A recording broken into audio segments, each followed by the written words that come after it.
Dude. Do not even start with me. Oh, don't be like that. Come on. Where's the fun? Where's the passion? Oh, screw your passion. We knew what the outcome was going to be tonight. Hold on. You knew the outcome? Yeah, everyone knows. I mean, think of it this way. You have played, 28 games before tonight? Yeah, 28 games before tonight. Yeah, how many have you lost? 5. Uh-huh. How many have you lost at home? 1. In a shootout. Great. And did you lose that game with Olmark in net? I love what you're doing right now. None of them. Olmark had been perfect at home. Exactly. You're a scheduled loss at home. Shit, you're basically a scheduled loss anywhere else too. So no, it's not very fun coming in and playing you guys and getting your teeth kicked in, and then you gotta do your little bits before every video. As much as I would love for you to continue blustering over my success, I gotta ask, did you watch the game tonight? I mean, most of it. Fell asleep a couple minutes into the third. So you don't know that you guys won? Wait, really? Yep, pulled off a comeback in the third, won it in a shootout. Nice. Yeah. Suck on that, loser. There he is. Low quality fans of a high quality Bruins team. A Bruins team that is very likely very pissed off right now. That is not a dub. Not right. Not great. I don't want to talk about this game right now. I don't. I authentically don't want to do the video right now. And I don't want to do the video, not because we lost. Because if we get our absolute dicks kicked in, it happens sometimes. And you just go, you know what? We're going to talk about it. We're going to move on. It's hockey. It's hockey. That happens. But it feels like in the span of a week and a half, I'm not just blaming the refs. We're going to get there. But the refs have played major roles in costing us 3 points. And obviously that's not the end of the world. But it's a fucking nuisance. I'm really aggravated. And it's not just at the refereeing. It's at the plethora of attempts we had to win this game and just couldn't get over the hump. It is a third period collapse no matter how you look at it. We could have been better in the third. We should have been better in the third. We should have finished this out. Just bad. Just bad. I'm also annoyed because the Kings have the worst goaltending in the league. And I'm pretty sure Copley had his best game of the season by posting a 940 something against us. Seriously. Both of Jonathan Quick's and Phoenix Copley's save percentages this year are closer to an 880 than they are an 890. It's bad, and their goalie of the future, Cal Peterson, got sent down to the minors, waived, because he was posting an 868 across 10 games. God dang! That ain't good! And here we are, getting absolutely stoned, including in the shootout. What are we doing? I'm so devastated. Why am I so mad? Lemieux and Arvidsson are out. That does not prevent them from being chippy, because this was a physical game. They allow the 4th most goals in the league. We only scored them twice. The goalies are awful, but the play in front of them is also awful. Their offense isn't inept, ranking 14th in the league, but hey, that doesn't do much for you when you're getting pumped for 4 goals a night. I'm bitter. I'm so bitter. Somehow they're still 3rd in their division because the West is a total shit show. So bitter. And the refs, man, they wanted to be in the spotlight tonight. And I'm not saying in our favor or against our favor. There were some very, very favorable moments for us and some very favorable moments for them. It's just the moments for them highlighted in very important areas of the game, such as the last 5 minutes. I thought the refs were bad both ways, and they just wanted to be the center of attention this game. They desperately wanted to.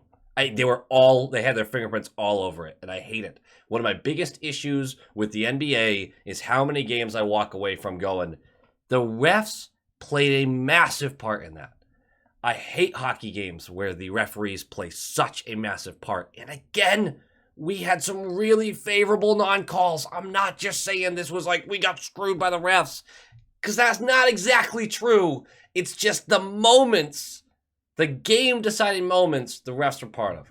It's a bummer. It's a bummer. It's a bummer. Olmark is going to get the start. It's going to be, I believe, his first actual loss on home ice. Of course, it's going to come in the shootout. Lindholm plays. He had an illness this morning that kept him out of the morning skate. He does decide to play. Zaboral is very upset, I'm sure.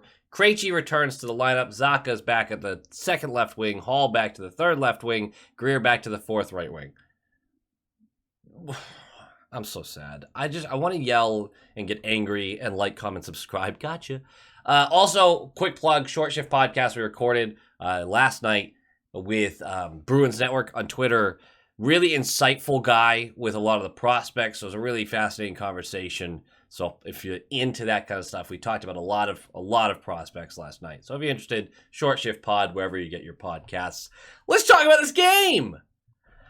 Unfortunately, 6 minutes in, more with a contested breakaway. Olmark gets the save. Not a big challenge, but back the other way. Pasta, a shot from the right point, hits Copley in the chest as he stands up, drops below him, seeps through his legs, and is drifting towards the net. Needed a couple more inches to actually get into the net, but it was a close one, and it was such a highlight. 6 minutes in, such a highlight that this goaltender is not good. He's not. He's obviously very good. He's an NHL goaltender. I don't give a shit what these guys are incredible. But as far as the standard goes for the NHL, not good. And he played great. He just played great, and I hate it. 11:14 left of the period. Downey is going to fan on a keep in our zone. Hall is going to screen past him. Perfect breakaway, high and wide. There's so many scoring chances. I'm going to point out a couple of them that just missed the net. We just can't capitalize on. And the only great chances that they had, it felt like, really went in the back of the net. I mean, I guess they did have a bunch of decent chances, but Olmark was just there in front of everything. Not too many of them looked that scary because Olmark's positioning is so good, and you just expect him to make every save. Every save. 9:06 left of the period. Anderson Dolan is going to get high stick by McAvoy, and he's going to be gushing blood for the next 3 hours, literally. Dude didn't stop bleeding all night. And it took a while to even get back to play because there's so much blood on the ice that we had to clean it all up, obviously. That's a sanitation issue. You kind of forget sometimes. That's scary, especially because if it gets close to the eye. That's what I'm scared about with that. Like, gashes on the face and stuff suck. It's part of the game, yada, yada. But if you get hit in the eye with one of those, that could be your career. So that's always scary, but I believe he is okay. First minute of the power kill, is spent in their zone with huge scoring chances by a couple of our guys, and we don't get anything shorthanded, which is not the expectation anyway, but it was kind of fun. A broken coverage with 1:30 left of the penalty kill leaves Kopitar in front of Olmark for a one-on-one chance, and Olmark is just so big and in the way. He gets completely walled. Kopitar doesn't have a chance at this. Coyle pursues the puck after the deflection comes back out to the high slot and buries Kempe on his ass to push the puck back out of the zone. This one got chippy fast, guys. So fast. Marchand, during this play, pulls an absolute can opener on an LA player. I don't know who it was. Gets his stick under him, and it's under the shoulder and everything, so the guy's kind of helping it, but then just flips him and no call. This is what I'm talking about. Some of these no calls were very much in our favor, but just a highlight of a ridiculous game from the referee's standpoint. 40 seconds left of the penalty kill. Bergeron's going to get a breakaway and is actually going to get hooked on the way, so we're going to cancel out the rest of their power play and give ourselves one for about $1.20 after some 4v4. What was really funny about this is the ref's mic picked up Pastrnak skating up to him going, how the hell is that not a penalty shot? Which is an argument for it, but Bergeron did still have a good scoring chance off of it, and Copley made a hell of a save to spread out and seal up that corner. I could see why they didn't call it, because if you still get a scoring chance off of it, you're not supposed to get the penalty shot. There's an argument for a penalty shot, but I didn't hate the call. Not a great power play, but Pasta does go bar and out from his office, which was fun. 2:42 left. Krejci tripped to the power play. Nothing doing. 0-0 going into the second. 3 minutes in. Marchand for interference on Danault. Danault and Marchand are going to go at it all night. And it turns out, and I don't want to say anything that's rude or aggressive, but Danault's a little bitch boy. This guy is picking a fight with Marchand all night. right? And Marchand's going right back at him. You know, if Marchand's part of the equation, if you've watched Shoresy, Marchand is our Shoresy. So if he's on the ice, you're not only blaming the other guy. But Dano won't have anything to do with him physically. He'll run by, give him a little shove, cross-check, whatever, then runs away. Dano's way bigger than Marchand. It was just really weird to see. Great kill, though. Great kill on the ensuing penalty kill. 7:30 in. We set up multiple puck retrievals in the zone, and then it's puck movement. Eventually, one gets to Hall on the left circle. We are 6-on-5 at this point because this is a delayed penalty. And Hall beats Copley with one that you'd think he should have, actually. But Frederick is setting a screen in front of that left circle. It's just a great shot just under the blocker side of Copley. And it's 1-0. And I swear to God, it sounds dumb. But the Kings were so bad in our zone up to this point, with very little chances outside of a special teams moment here or there, that I literally thought right there, I was like, man, they might not score a goal this game. And for a long time after this, they were proving me right. There is some controversy with that. Bergeron left the bench really early when Ullmark was skating back to give us the sixth skater because of the delayed penalty. I could see why they were upset about it. I haven't gotten a great look at it, but it seems like Bergeron jumped into the play before Ullmark got to the bench. So again, a favorable non-call. I have not gotten a great look at it though, so maybe I'm talking out of my butt and this shouldn't have been called anyway. 10:39 left of the period. Bergeron, stick held by Lizotte, going to the power play. 40 seconds into the power play. Pasta screams into the zone, just flies down that right wall. Back diagonal pass to Marchand. Marchand is going to go into the right circle, load up. Sometimes you can just see the tension. And his hips and his just strain on the stick, loads up, snaps this, high glove, Sniper-Rooney cheese, 2-0, power play goal. But the funniest part of this was the fact that Pasta had circled behind the net at this point and saw this shot coming and almost fell over, flinching hard at this one. This thing had some fucking heat on it. Gorgeous shot. Welcome back, Rat King. You love to see it. We're up 2-0. We're going to go on the penalty kill with 1:45 left of the period. We're going to kill off all that and the 15 seconds to start the third. Going into the third, up 2 goals. The Bruins don't lose these.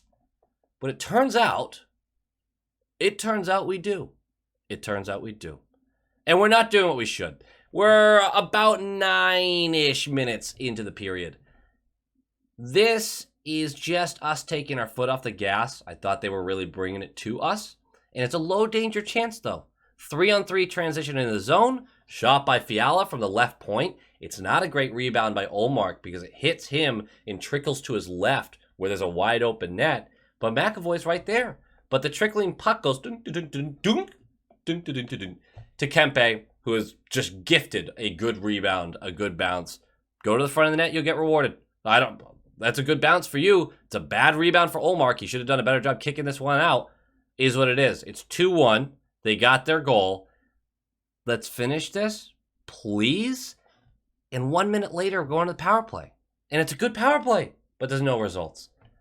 So it's a 1-goal game with 10 minutes left in the third. I don't care who you're playing. I do not care how bad that team is. If it's a 1-goal game, that's a real game. Directly after that penalty is killed by the Kings, we're going right back on the power play. It's another LA player for hooking because we got right back into the zone and started creating chances again. We were the better team when we wanted to be. There were just moments we took off the gas, and it was obvious. It wasn't like, well, maybe the Kings were just the better team in those moments. I'm sure that happened on shifts, like, don't get me wrong, but for the most part, you could see when the team kind of takes a back seat. And they're flipping the passes without much pursuit into them. They're not really trying to make a play up ice. You can see they're avoiding hits a little bit at the end of the game. I really thought the third period was a strange lack of energy in large pockets of it.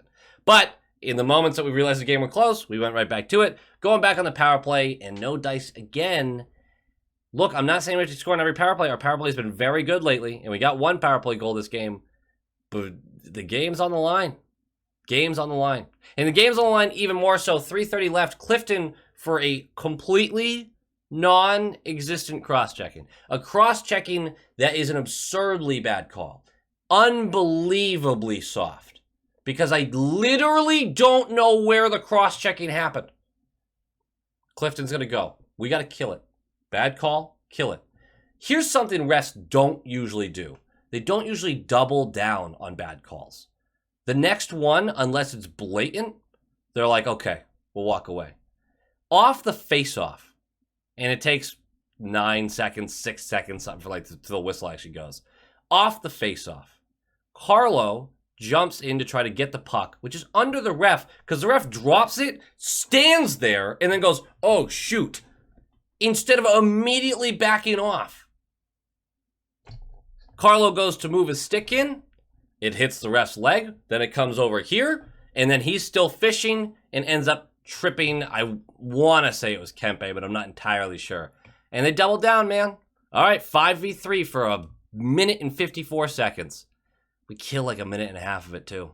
But eventually they're able to set up, and they can go cross-crease. Omar doesn't have a chance on this one. Kempe one-timer from the right circle, and it's a tie game. And you feel like the refs robbed you of a regulation win. There's no proof that we would have killed the first power play. We've been very good on the penalty kill. But I don't know. This was a bizarre call on Clifton. And then to double down when you affected the play, it was weird. It was weird. Always controversial shit. You love to see it. 39 seconds left. Doughty cross-checks Marchand. We're going to the power play. Another soft call, but at least there was a cross-check this time. Here's the thing. We should have scored on it. We don't score on it in regulation, but in overtime, we have a minute and 20 seconds of 4v3. And we do jack shit all. In fact, we never take a shot. We do have a broken stick moment, which turns the puck over. Whatever. But other than that, missed passes and just dancing around with the puck, passing it back and forth, never really going to the net. Just awful. Awful. Later on in the overtime, Marchand's going to get absolutely mauled on a potential breakaway. I don't really know if I would call anything here, so I just mean physically it was a really tough battle. And he gets pissed that he doesn't get a call, looks at the ref, and decides to swing around while the play continues and kind of give Deneau a rub, just kind of hit him a little bit. Deneau wraps him up. Marchand wraps him up back and throws him to the ice. Deneau rips off Marchand's helmet, which is a penalty, by the way, during live play, and then jumps up and skates away like the little bitch boy he is. The lineman rushes in, and Deneau turns around, and he's in it. Here we go. Here we go. You want to fight me, little man? You want to go for it? And Marchand is like, yes, I have shed them. My helmet's off. You still have a helmet on and gloves on, and you're twice my goddamn size. Fucking shed them. Doesn't. He doesn't. I don't know. Look, these guys are very tough. If you're in the NHL, you're very tough. But I cannot imagine walking back into a locker room after that and all the guys being like, buddy, that was embarrassing. That was straight up embarrassing. I would call someone out on my team so fast for that shit. So fast. We're going to go to the shootout. What's funny about the shootout, and I'm not going through all the shooters, is the first 4 players scored. Coyle scored, Velarde scored, DeBrusk scored, and Kempe scored. And then 1, 2, 3, 4, 5, 6, 7, 8, 9, 10. Takes the 10th guy to score next. Well, I guess 14th overall. Yeah, Moore is going to finish it going Bardowski high glove. So we're going to lose in the shootout. Hey, good news on the game notes. Hall has been a point-per-game player on the third line. You love to see it. Our 5v5 scoring was not there this game. I thought Copley played really well. I thought we missed a lot of opportunities. I thought we were slow and sluggish for large periods of this game. The better team's going to lose sometimes. I thought we were the better team tonight, but it was inexcusable to lose a 2-goal lead in the third. You can be mad at the refs. I'm mad at the refs. But we blew that game. We blew that game. There's no ifs, ands, or buts about it. We had a plethora of chances to win that game, and we did not win that game. It's just the fact of the matter, you know? These things are going to happen throughout the season. There are going to be real slumps, not like this game, but real slumps that are going to happen through the season. We're not going to break the record for best record through a season. It's just not going to happen. Not in the modern day, at least. I'm okay with that. This was a really frustrating game because it felt super winnable, like the Arizona game, and it felt more like we gave it away than actually lost it. And I don't like those moments. We got the Blue Jackets next. We have to beat the Blue Jackets. I can't lose to the Blue Jackets after losing to the Kings. That Kings team is not good. I predicted them to not be good. I can't believe they're even have technically a winning record. But we are not losing to the fucking Blue Jackets. That is not happening. But that does it for me. Thank you for letting me vent, guys. I really appreciate it. Vent down in the comments. Say all the crap you want to say. Say the refs are sucky and bullshit, because that was a tough one. That was a tough one. But at the end of the day, go Bees!